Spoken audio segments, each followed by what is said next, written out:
Hello my dear students and parents, consulting MBBS आज आपके लिए नई दिल्ली का एक और कॉलेज लाया है। मैं भविष्य अग्रवाल आज उस नई दिल्ली के कॉलेज में लिए चलता हूं, army college of medical sciences new Delhi को। इस कॉलेज के बारे में जैसा कि आप नाम से समझ पा रहे हैं, ये आर्मी एडेड कॉलेज है। ये army welfare education society, Indian army for wars of serving और रिटायर्ड आर्मी पर्सनल के लिए है। यानी जो लोग आर्मी में काम कर रहे हैं वो, और जो रिटायर हो चुके हैं उनके लिए ये मेडिकल कॉलेज है। ये कॉलेज 2008 में स्टैब्लिश हुआ था और ये आज टॉप 25 मेडिकल कॉलेजेस की लिस्ट में शुमार हो चुका है। इस कॉलेज में टोटल 100 सीट्स है और इन 100 सीट्स का 100% अलॉटमेंट स्टेट काउंसिलिंग द्वारा होता है। नॉर्मली इंडिया के अंदर जो जनरल है वो है कि एमसीसी द्वारा 15% ऑफ द सीट्स होती है और 85% of the seats state counselling authority द्वारा अलॉट होती है। पर ये army medical college new Delhi बिल्कुल डिफरेंट है, जहां पर 100% of the seats state counselling authority द्वारा अलॉट की जाती है। इस मेडिकल कॉलेज की जो एडमिशन प्रोसेस है उसमें आर्मी के वार्ड्स के सिवा किसी और को एडमिशन नहीं मिल सकता। इस एडमिशन को लेने के लिए आपको कुछ शर्तें, कुछ एलिजिबिलिटी क्राइटेरिया को लागू करना होगा। वो क्या है मैं आगे बताता हूं। अब मैं इस कॉलेज में एडमिशन लेने की एलिजिबिलिटी, सीट मैट्रिक्स और 2023 में कट ऑफ क्या गई उसकी एक एक कर बात करता हूं। पहले सीट मैट्रिक्स समझते हैं। सीट मैट्रिक्स, ये एलिजिबिलिटी की बात मैं अपने नेक्स्ट वीडियो में करता हूं। यहां इस कॉलेज में टोटल 100 सीट्स है और इसको लेने के लिए हकदार कौन है? Children of eligible serving army personnel, यानी जो सर्व कर रहे हैं, एक्स आर्मी पर्सनल यानी जो रिटायर हो चुके हैं, and children of born widows of the army.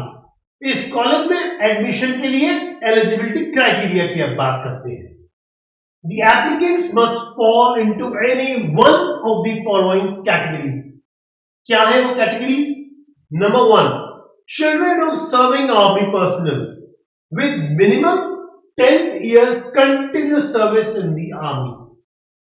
Clear? Second point, children of ex-army personnel granted pension, family pension or disability pension.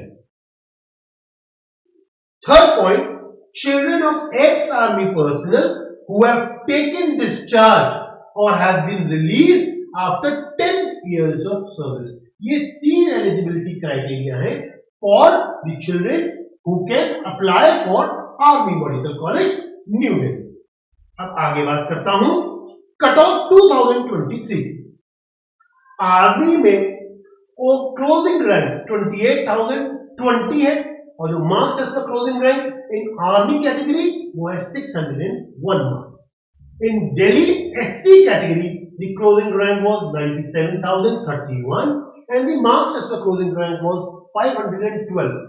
In Delhi ST category the closing rank was 1,91,700 and the marks इसका closing rank was 428 only.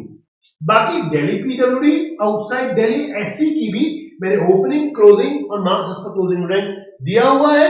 You can see the PPT and compare in which category you fall and then see it. कुछ बातें ऐसी हैं जो specifically army medical college पर apply होती हैं, जैसे कि यहां पर एनआरआई का एडमिशन नहीं होता। दूसरी, इस कॉलेज में paramilitary forces like CRPF, BSF, ITBP, CISF, Assam rifles etcetera के बच्चे भी एडमिशन लेने के लिए एलिजिबल नहीं है। इस मेडिकल कॉलेज में केवल और केवल serving army personnel, ex army personnel, war widows of the army के बच्चों को ही एडमिशन मिलता है। ये कॉलेज न्यू दिल्ली में है, फिर भी यहाँ पर दिल्ली डोमिसाइल कोटा नहीं है। एक बात और मैं बताना चाहूंगा कि इंडिया में एमबीबीएस के स्टूडेंट्स के लिए आर्मी के 2 ही मेडिकल कॉलेज है। एक army college of medical sciences new Delhi और दूसरा arm forces medical college Pune. Army college of medical science new Delhi में 100 सीट्स है और ये सारी सीट यानी 100 की 100 रिजर्व है serving army, ex army personnel के बच्चों के लिए। मगर जब एएफएमसी पुणे की बात करते हैं तो उसमें 150 सीट से, और 150 सीट में से 145 सीट पर कोई भी एडमिशन ले सकता है। हिंदुस्तान में कोई भी एमबीबीएस करने वाला स्टूडेंट उन सीट पर एडमिशन ले सकता है। केवल 5 सीट से जो मिनिस्ट्री ऑफ डिफेंस या मिनिस्ट्री ऑफ एक्सटर्नल अफेयर्स द्वारा अलॉट की जाती है। ये 145 जो सीट्स है जहां पर इंडिया का कोई भी बच्चा एडमिशन ले सकता है, उसमें भी जो 115 सीट्स है वो बॉयज के लिए रिजर्व है और जो 30 सीट्स है वो गर्ल्स के लिए है। इस पूरी जानकारी के बाद फिर भी यदि आपको कोई कंफ्यूजन है, फिर भी आपको लगता है कि आपको हमारे गाइडेंस की आवश्यकता है, then you can call us at our given support numbers, you can WhatsApp at our given support numbers, and we'll be pleased to help you out. Thank you so much, students. Stay focused, keep working hard.